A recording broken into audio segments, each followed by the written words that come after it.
পাবনায় গৃহকর্মীর হাত পা বেঁধে ফিল্ম স্টাইলে ডাকাতি। সরকার আওয়ামী ভীতি কাজে লাগিয়ে রাজনৈতিক দলগুলোকে এক প্ল্যাটফর্মে নিয়ে আসবে বললেন গোলাম মাওলা রনি। এবং সর্বশেষ জানাবো, প্রস্তুতি সভায় দাওয়াত না দেওয়ায় বিএনপি দুপক্ষের সংঘর্ষ, আহত 5। শুনছিলেন সংবাদ শিরোনাম, এবারে বিস্তারিত। পাবনায় গৃহকর্মীর হাত পা বেঁধে ফিল্মি স্টাইলে ডাকাতি। পাবনা শহরে দিনে দুপুরে গৃহকর্মীর হাত পা ও মুখ বেঁধে ফিল্মি স্টাইলে ডাকাতির ঘটনা ঘটেছে। ডাকাতির সময় বাড়ির মালিক আসলে তাকেও মারধর করে মাথা ফাটিয়ে দেয় ডাকাতরা। বিকেল 3:30টার দিকে শহরের শিবরামপুর এলাকায় এ ঘটনা ঘটে। ভুক্তভোগী জওহরলাল বসাক তুলসী জেলা শহরের শিবরামপুরের বাসিন্দা। তিনি পাবনা সরকারি এডওয়ার্ড কলেজের পদার্থবিদ্যার সাবেক শিক্ষক। ভুক্তভোগী শিক্ষক ও গৃহকর্মী সূত্রে জানা যায়, শিক্ষক হিসেবে অবসরে যাওয়ার পর শহরের শিবরামপুরের বাসায় একাই থাকতেন অধ্যাপক জওহরলাল বসাক তুলসী। রবিবার বিকেলে বাসায় ছিলেন না তিনি। এদিকে রান্নাঘরে কাজ করছিলেন বাসার গৃহকর্মী আলো রানী দাস। এ সময় খোলা থাকা বাসার পেছন দিকে দরজা দিয়ে মুখে কাপড় বেঁধে দুজন অজ্ঞাত ব্যক্তি বাড়িতে প্রবেশ করে। এরপর আলো রানী দাসের হাত পা ও মুখ বেঁধে রান্নাঘর থেকে অন্য একটি কক্ষে নিয়ে আটকে রাখে। পরে বাসায় আলমারি ও অন্যান্য আসবাবপত্র ভাঙচুর করে টাকা, গহনা ও অন্যান্য সম্পদ খুঁজতে থাকে। এর কিছুক্ষণ পর বাসার মালিক অধ্যাপক জওহরলাল বসাক তুলসীর সামনের দরজা দিয়ে বাসায় প্রবেশ করলে তার গলা চেপে ধরে মারধর করা হয়। এরপর হাতুড়ি দিয়ে মাথায় আঘাতের পর তার ব্যবহৃত স্মার্টফোন নিয়ে পালিয়ে যায় ডাকাতরা। বাড়ির মালিক অধ্যাপক জওহরলাল বসাক তুলসী বলেন, আমি বাড়ি ছিলাম না, তারা দুজন ছিল। ঢুকে আলমারি ভাঙছে, বাড়ি তন্নতরক করে খুঁজে কিচ্ছু পায় নাই। আমি জিডি করব। গৃহকর্মী আলো রানী দাস বলেন, আচমকা দুজন লোক দেখে চিৎকার দেবার সঙ্গে সঙ্গে আমার মুখ আটকে ধরে। পরে মুখ স্কচ টেপ দিয়ে আটকে দেয় এবং হাত পা বেঁধে অন্য রুমে ফেলে রাখে। এরপর তারা সারা বাড়ি ভাঙচুরে তল্লাশি চালায়। পরে স্যার আসে, কি নিছে এখন কিছুই বলতে পারবো না। দিনে দুপুরে এ ধরনের ঘটনায় খুবই ভয় পাইছি। এ ব্যাপারে পাবনা সদর থানার ওসি আব্দুল সালাম বলেন, আমরা ঘটনাস্থলে আছি। পরিদর্শনে এসপি স্যারও আসছেন। সিসিটিভি ফুটেজ পাওয়া গেছে, সেগুলো পর্যালোচনা করছি। তবে প্রাথমিকভাবে আমাদের মনে হচ্ছে ঘটনায় জড়িত দুজন কিশোর গ্যাংয়ের। তারা মাদকাসক্ত। তারা হয়তো ভেবেছিল বাসায় অনেক কিছু আছে, কিন্তু কিছু না পেয়ে ফোনটা নিয়ে গেছে। জড়িতদের ধরতে কাজ চলছে। সরকার আওয়ামী ভীতি কাজে লাগিয়ে রাজনৈতিক দলগুলোকে এক প্ল্যাটফর্মে নিয়ে আসবে বললেন গোলাম মাওলা রনি। সরকার আওয়ামী ভীতিকে কাজে লাগাতে চাইবে বলে মন্তব্য করেছেন সাবেক সংসদ সদস্য, রাজনীতিবিদ ও কলাম লেখক গোলাম মাওলা রনি। তিনি বলেন, যখনই এই আওয়ামী জুজুর ভয় দেখানো হবে, অমনি রাজনৈতিক দলগুলো সব এক প্ল্যাটফর্মে চলে আসবে। সবাই ডক্টর মোহাম্মদ ইউনূসের হাতে হাত মিলিয়ে তারা একটা ঐক্যবদ্ধ হয়ে একটা সরকার ব্যবস্থা চালু করার চেষ্টা করবে।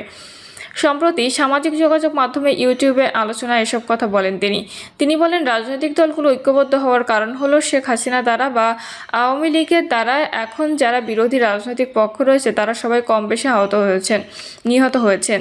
তাদের মধ্যে অনেকে অপমানিত, লাঞ্ছিত হওয়ার পর প্রায় সবার ব্যাকবন ভেঙে দেওয়া হয়েছে। ফলে এই মুহূর্তে গত 11 মাস ধরে রাজনৈতিক দলগুলো যে বিবাদ করছে, তারা যে সিদ্ধান্ত নিতে পারছে না, তারা যে ঐক্যমত্যে পৌঁছাতে পারছে না, এর মূল কারণটা হলো তাদের এই আত্মবিশ্বাস ও চিন্তা করার ক্ষমতা এবং তাদের রুখে দাঁড়ানোর যে ক্ষমতা, যেটা প্রকৃতিগতভাবে আল্লাহ তাদেরকে দিয়েছেন। এই জিনিসগুলো মানুষের অত্যাচারে, আওয়ামী সরকারের অত্যাচারে তছনছ হয়ে গেছে। ফলে যখনই শেখ হাসিনার নাম আসে, আওয়ামী লীগের নাম আসে, এক ধরনের আতঙ্ক চারদিকে ছড়িয়ে পড়ে। তারাই বলার চেষ্টা করছে, আওয়ামী লীগ যদি ক্ষমতাতে আসে তারা কয়েক কোটি লোক হত্যা করবে এবং এটা আওয়ামী বিরোধী শক্তির একটা রাজনৈতিক কৌশল হতে পারে, মূলত নিজেদের মধ্যে ঐক্য রাখার জন্য। তিনি আরও বলেন, ঠিক সেম কাজটা কিন্তু আওয়ামী লীগও করেছিল। তারা নিজেদের নেতাকর্মীদের বারবার ভয় দেখাতো, এই দিন নয়, আরও দিন আছে, আমরা সারা জীবন ক্ষমতায় থাকবো না, ক্ষমতা ছেড়ে আমাদের চলে যেতে হবে। আর আমরা যদি ক্ষমতা ছেড়ে চলে যাই, বিএনপি যদি ক্ষমতায় আসে, আমাদের 10 লাখ লোককে মেরে ফেলবে। কাজেই এই মৃত্যু ঝুঁকি থেকে বাঁচতে হলে ছাত্রলীগ করো, যুবলীগ করো, আওয়ামী লীগ করো এবং সর্বশক্তি দিয়ে সরকারকে সহযোগিতা করো এবং শেখ হাসিনার হাতকে শক্তিশালী করো।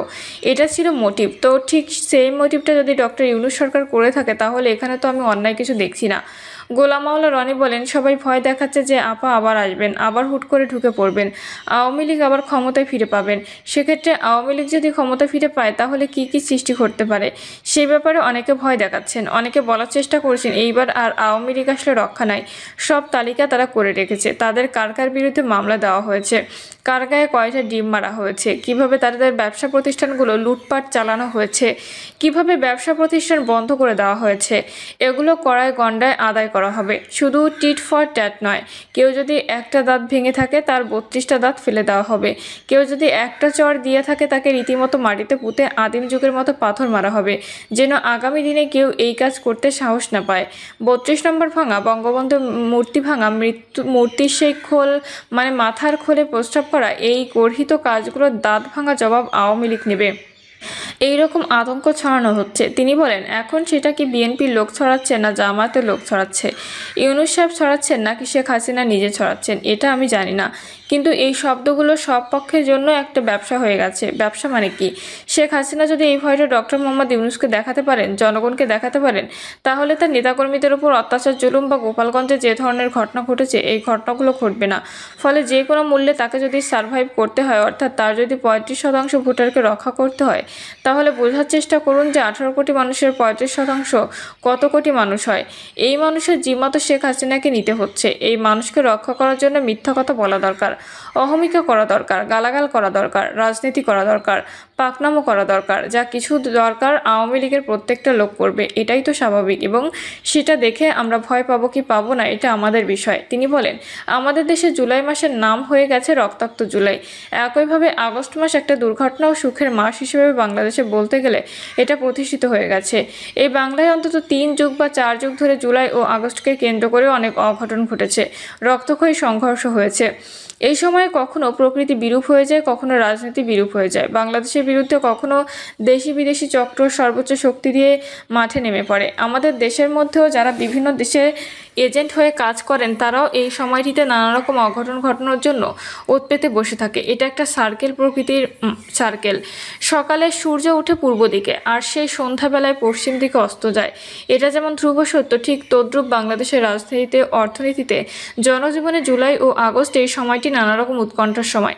এই সময়টি নানা রকম অঘটনের সময়, এবং এই সময়কে কেন্দ্র করে যা কিছু শুনি এবং যা কিছু ঘটে এগুলো প্রায় সবাই হৃদয়ে এক ধরনের আতঙ্ক তৈরি করে ফেলে। গত বছর অর্থাৎ 2024 সালে জুলাই মাসটি কতটা রক্তাক্ত ছিল এখন ভিডিও ঘুরে বেড়াচ্ছে। হেলিকপ্টার থেকে বিভিন্ন বাহিনীর সদস্যরা আন্দোলনকারীদের উপর সরাসরি গুলিবর্ষণ করেছে, অসংখ্য লাশ গুম করা হয়েছে, অসংখ্য লাশ প্রকাশ্যে পুড়িয়ে ফেলা হয়েছে, এবং শিশু হত্যা থেকে শুরু করে নারী হত্যা করা হয়েছে। সাধারণ জনতা কীভাবে রাষ্ট্রীয় দমন পীড়নে ক্ষতিগ্রস্ত হয়েছে এই ক্ষতি আমরা অতীতে কখনো দেখিনি। গত বছরের বিয়োগাত্মক ঘটনা এবং এই বছরে যে কোনো কারণে হোক পরিবর্তিত পরিস্থিতিতে সরকার আমাদের জনগণের চাহিদা মিটিয়ে সন্তুষ্ট করতে পারেনি। আর যারা পরাজিত হয়েছে তাদেরকে প্রতিরোধ করা, তাদেরকে প্রতিহত করা, তাদের বিরুদ্ধে ভয় জাগানিয়া কোনো কর্মকাণ্ড করা, এটাও তারা পারেনি, সম্পূর্ণরূপে ব্যর্থ হয়েছে।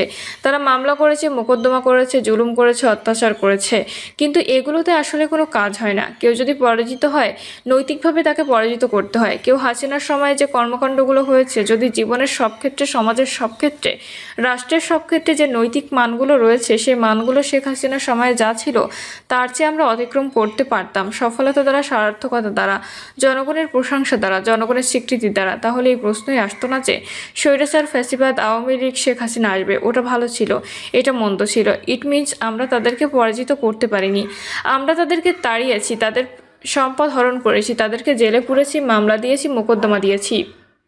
সেটা তো শেখ হাসিনা করেছেন। তিনি বিএনপি এবং জামাতের সঙ্গে যে আচরণ করেছেন, বিএনপি এবং জামাতকে যে পরিমাণ ক্ষতিগ্রস্ত করেছেন তার তৃতীয়াংশ তো আমরা এখনো পর্যন্ত আওয়ামী লীগ পর্যন্ত করতে পারিনি। সেটা তো শেখ হাসিনা করেছেন। তিনি বিএনপি এবং জামাতের সঙ্গে যে আচরণ করেছেন, বিএনপি এবং জামাতকে যে পরিমাণ ক্ষতিগ্রস্ত করেছেন তার তৃতীয়াংশ তো আমরা এখনো পর্যন্ত আওয়ামী লীগ পর্যন্ত করতে পারিনি। প্রস্তুতি সভায় দাওয়াত না দেওয়ায় বিএনপি দুপক্ষের সংঘর্ষ, আহত 5।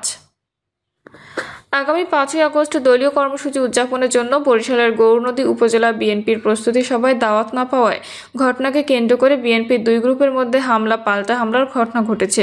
এতে আহত হয়েছেন 5 জন। প্রিয় দর্শক, এই ছিল এখনকার সর্বশেষ সংবাদ আপডেট। সব সংবাদ পেতে চ্যানেলটি সাবস্ক্রাইব করে বেল আইকনটি ক্লিক করে রাখুন।